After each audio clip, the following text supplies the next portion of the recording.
आज आपने जीवन में सही निर्णय कैसे ले? गौतम बुद्ध की कहानी। सही निर्णय लेना सबसे बड़ी चीज है। बहुत ऐसा व्यक्ति आपने जीवन में सही निर्णय नहीं ले पाता और दूसरों की मदद लेते हैं।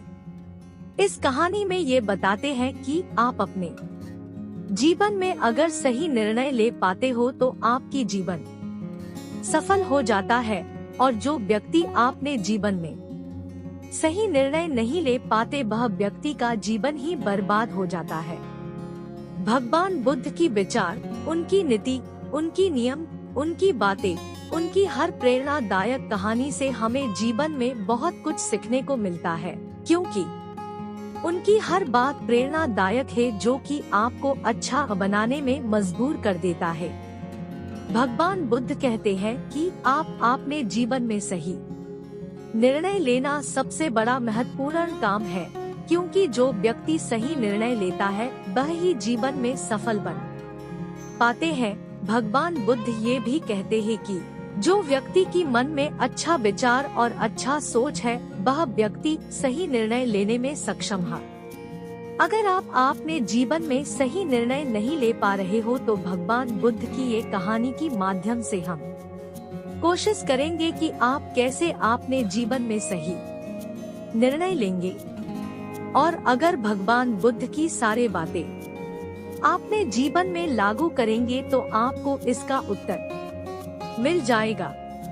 जीवन में ज्यादातर स्थितियां ऐसी आता है जिन हमारे पास दो विकल्प होते हैं, पर समस्या की बात ये है उन दोनों ही विकल्प में एक विकल्प ऐसा होता है जो हमारे जीवन को बना सकता है और दूसरा विकल्प ऐसा होता है जो हमारे जीवन को बर्बाद कर सकता है। एक छोटी सी कहानी गौतम बुद्ध की है जो आपको बताएगी कि सही निर्णय कैसे ले।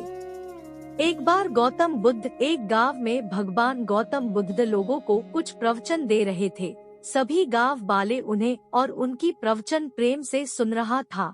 ये उस समय की बात है जब लोग बुद्ध का बड़ा आदर सम्मान करते थे, पर ऐसा हमेशा से नहीं होता था।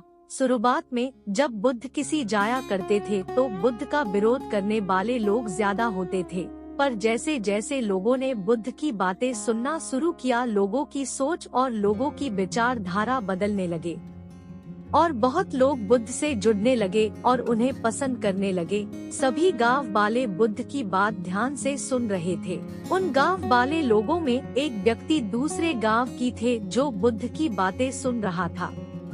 भगवान बुद्ध की बात पूरा होने के बाद वह गांव वाले वहां से उठकर जाने लगता है और वह दूसरे गांव की व्यक्ति दौड़कर बुद्ध की सामने आता है और बुद्ध को रोक लेता है और बुद्ध से हाथ जोड़कर विनती करता है कि हे बुद्ध, कृपा करके एक बार हमारे गांव आए। वह व्यक्ति एक किशन था।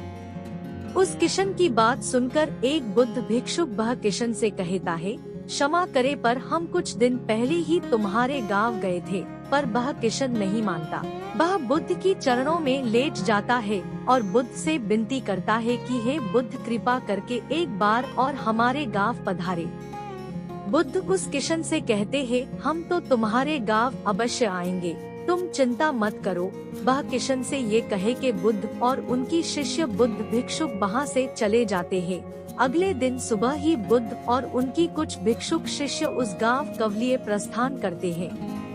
कुछ देर में ही बुद्ध और उनकी भिक्षुक वो गांव में पहुंच जाते हैं। बुद्ध को देखते ही सभी गांव वालों की भीड़ हो जाता है।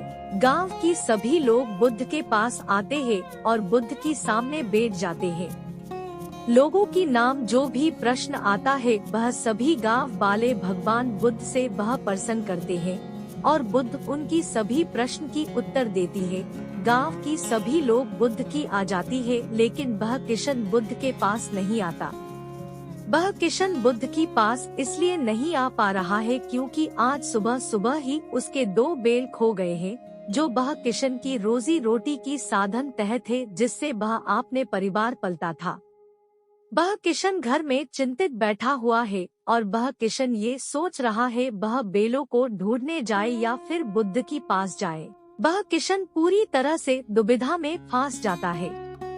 उसके पास दो विकल्प होते हैं। पहला विकल्प तो ये है कि वह बुद्ध के पास जाए और उनकी बातें सुने, क्योंकि बुद्ध को उन्होंने ही आमंत्रित किया है। और दूसरा विकल्प उसके पास ये होता है कि आपने बेलों को ढूंढने जाए, जिससे भी आपने परिवार पलता था। वह किशन घर में चिंतित बैठा हुआ है और वह किशन ये सोच रहा है वह बेलों को ढूंढने जाए या फिर बुद्ध के पास जाए। वह किशन पूरी तरह से दुविधा में फंस जाता है। उसके पास दो विकल्प होते हैं। पहला विकल्प तो ये है कि वह बुद्ध के पास जाए और उनकी बातें सुने, क्योंकि बुद्ध को उन्होंने ही आमंत्रित किया है। और दूसरा विकल्प उसके पास ये होता है कि आपने बेलों को ढूंढने जाए, जिससे भी आपने परिवार पलता था। वह किशन बहुत सोचने के बाद वह किशन एक विकल्प चुनता है। आपको क्या लगता है कि उसे क्या चुनना चाहिए?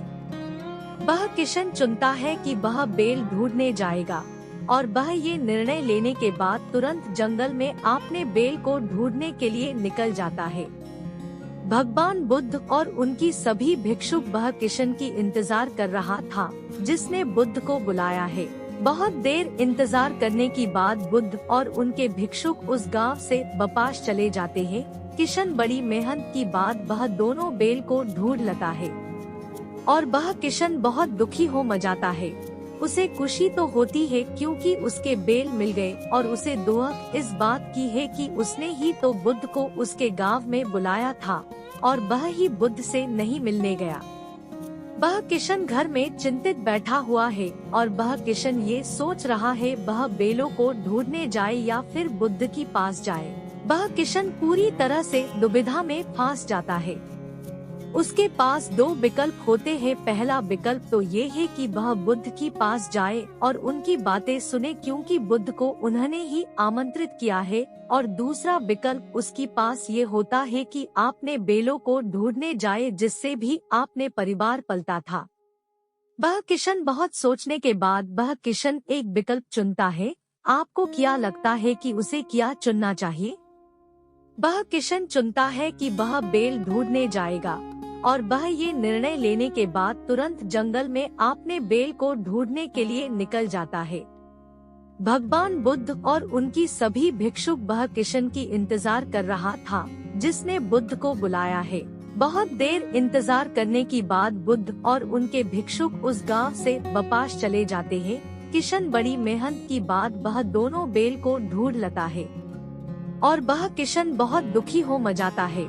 उसे खुशी तो होती है क्योंकि उसके बेल मिल गए, और उसे दुख इस बात की है कि उसने ही तो बुद्ध को उसके गांव में बुलाया था और वह ही बुद्ध से नहीं मिलने गया।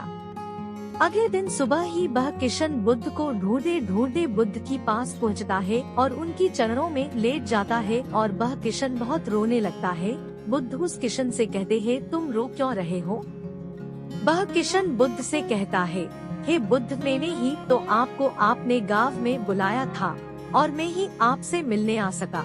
बुद्ध, मैं आपको बताना चाहता हूँ मैं आपसे मिलने क्यों नहीं आ सका। कल जब आप हमारे गांव में आए थे, उससे कुछ समय पहले हमारा दोनों बेल जंगल में खो गए थे और मेरे पास दो विकल्प थे। पहला, या तो मैं आपकी बातें सुनने आ जाऊं और दूसरा, या तो मैं आपने बेल को ढूंढने चला जाऊं। बेल मेरी रोजी रोटी है, इससे पलकर मैं अपनी परिवार की गुजरा करता हूँ और बेल मुझे वापस नहीं मिलती थी तो हम और हमारे पूरा परिवार भूखा मर जाता। इसलिए मैं दूसरा विकल्प चुना और मैं आपने बेल को ढूंढने चला गया। वह किशन भगवान बुद्ध को कहता है, मुझे क्षमा करे बुद्ध, मैं आपको अपमान किया। बुद्ध किशन की बात सुनकर मुस्कुराते हैं और उसे आपने गले से लगा लेते हैं और उस व्यक्ति से कहते हैं, अगर उस समय मुझसे पूछते कि तुम्हें क्या चुनना चाहे तो तुम्हें मैं वही कहता जो तुमने किया है, क्योंकि अगर तुम बेलों को ढूंढने की बजाय मेरा बात सुनने आ जाते तो तुम मेरा एक भी शब्द सुन नहीं पाते, क्योंकि तुम आपने बेलों की ही बड़े में सोचते। पर अब तुम्हारी बेल मिल गए हैं, अब तुम मुझे आराम से सुन सकते हो। बुद्ध कहते हैं, मैं बहुत खुश हूँ इस बात को जानकर तुमने कर्म को चुना है। बुद्ध की बात सुनकर उस किशन की मन में से सारे बोझ उतर जाता है और वह आराम से बुद्ध की बातें सुनता है। एक समय की बात है, गौतम बुद्ध अपने शिष्य के साथ एक सफर पर जा रहे थे। सफर में चलते चलते बुद्ध को प्यास लगी तो उन्होंने अपने एक शिष्य से कहा, मुझे बहुत तेज प्यास लगी है, मेरे लिए थोड़ा पानी लेकर आओ। ये बात सुनकर वह शिष्य ने तुरंत पानी की तलाश में जाने लगा। इधर उधर देखा तो उसे कोई पानी का स्रोत नहीं दिखाई दी, लेकिन कुछ देर और जाने पर एक पानी का स्रोत उसे दिखाई दिया। उसने देखा कि उस पानी की स्रोत में कपड़े धो रहे हैं और तभी एक बैलगाड़ी उस पानी की स्रोत में से गुजर गई। ये में बहा का पूरा पानी गंदा हो गया और उसमें मिट्टी भर गई। फिर उसने सोचा, इस गंदे पानी को मैं भगवान बुद्ध को कैसे दे सकता हूँ। तो वह बिना पानी लेते खाली हाथ ही वापस बुद्ध की पास चला गया और बुद्ध को ये सारी बात बताई। बुद्ध ने कहा, ठीक है, हम सब इस बड़े से पेड़ की छाया में बैठकर थोड़ा आराम करते हैं। कुछ समय की बाद गौतम बुद्ध ने उसी शिष्य से फिर से पानी लेने को कहा। वह शिष्य वापस पानी लेने उसी स्रोत के पास गया और वहां जाकर उसने देखा कि वो पानी बिल्कुल साफ था और पीने के लिए सही था। अब वह शिष्य भगवान बुद्ध के लिए पानी लेकर गया और उसने वो पानी बुद्ध को पिलाया। भगवान बुद्ध ने सबको ये बात बताई कि जिस तरह से पानी में कीचड़ मिट्टी फैल गई, लेकिन उसे थोड़े समय तक छोड़ देने से पानी के अंदर सारी मिट्टी नीचे बैठ जाता है और वह पानी वापस से साफ हो गया। इस तरह हमारा मस्तिष्क भी है। जब हमारा मस्तिष्क अशांत हो तब उसे वक्त देकर शांत करो, हमारा मस्तिष्क भी थोड़े समय के बाद शांत जरूर होगा। अशांत मस्तिष्क से कोई भी निर्णय नहीं लेना चाहिए। बस हमें करना ये है कि हमें अपने मस्तिष्क को थोड़ी देर तक शांत रखना है, जिससे कि हम अच्छे फैसले यानी सही निर्णय ले सकते हैं। आज की हमारी ये कहानी जीवन में सही निर्णय कैसे ले गौतम बुद्ध की कहानी का उद्देश्य है कि जीवन में नेक सही निर्णय या सही फैसला आपके जीवन को बदल सकती है। इसलिए जब भी आप कोई बड़ा कार्य करने के लिए कोई भी निर्णय ले, उसे सोच समझ कर ही लेना और फैसला लेते वक्त आपने मस्तिष्क शांत रखे।